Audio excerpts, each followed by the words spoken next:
კახეთში ივრის ნაპირზე ბრინჯაოს ხანის ყორღანის არსებობის შესახებ სპეციალისტები პირველ კომენტარებს აკეთებენ. აქამდე შეუსწავლელი და გამოუკლეველი ყორღანი 2.5 ჰექტარზე მდებარეობს, თუმცა არქეოლოგიური შესწავლის შემდეგ სპეციალისტების აზრით არ არის გამორიცხული მისი ფართობის ცვლილება.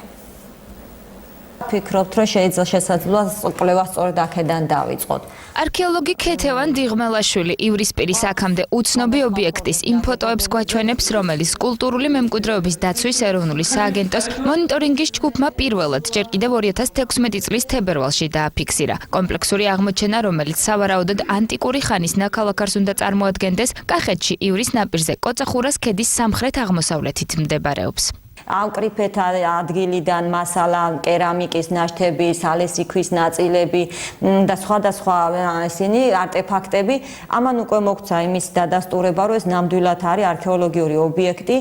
არქეოლოგიური ობიექტის ვიზუალური დათვალიერების შედეგად გაჩნდა მოსაზრება, რომ ეს იყო ანტიკური ხანის ნაქალაქარი, რომელთანაც ბრინჯაოს ხანის ყორღანები მდებარეობს და რომლის მასშტაბიც აქამდე შესწავლილ ყორღანებს აღემატება. ალიზის ნაგებობებით დაგეგმარებული კომპლექსი, რომლის ფართობით შესაძლოა 2.5 ჰექტარზე მეტიც იყოს, მთლიანად დანგრეულია და ამჟამად მხოლოდ კონტურები იკითხება. ნაგებობათაგან ნაწილი წრიულია, ნაწილი კი მართკუთხა. ალიზის კედლებს ეტყობათ ძლიერი ხანძრის კვალიც.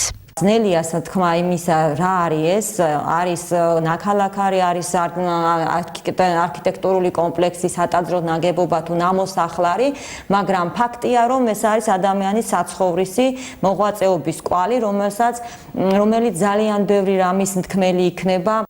სასაზღვრო ზოლთან არსებული ეს არქეოლოგიური ობიექტი მკვლევარ არქეოლოგთა ყურადღების ქვეშ არაერთხელ მოქცეულა. თუმცა როგორც კულტურული მემკვიდრეობის დაცვის ეროვნული სააგენტოს დირექტორი განმარტავს, დოკუმენტური თუ ვიზუალური ცნობები კომპლექსის არსებობასთან დაკავშირებით აქამდე არ არსებობდა.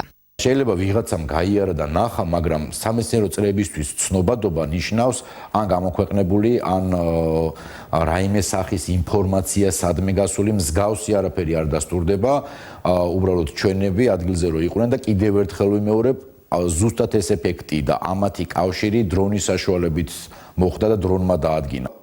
კულტურული მემკვიდრეობის დაცვის ეროვნულ სააგენტოს კომპლექსის კვლევის დაწყება 2017 წელს აქვს დაგეგმილი, რომელშიც ჩართულები იქნებიან საერთაშორისო არქეოლოგიური ინსტიტუციები.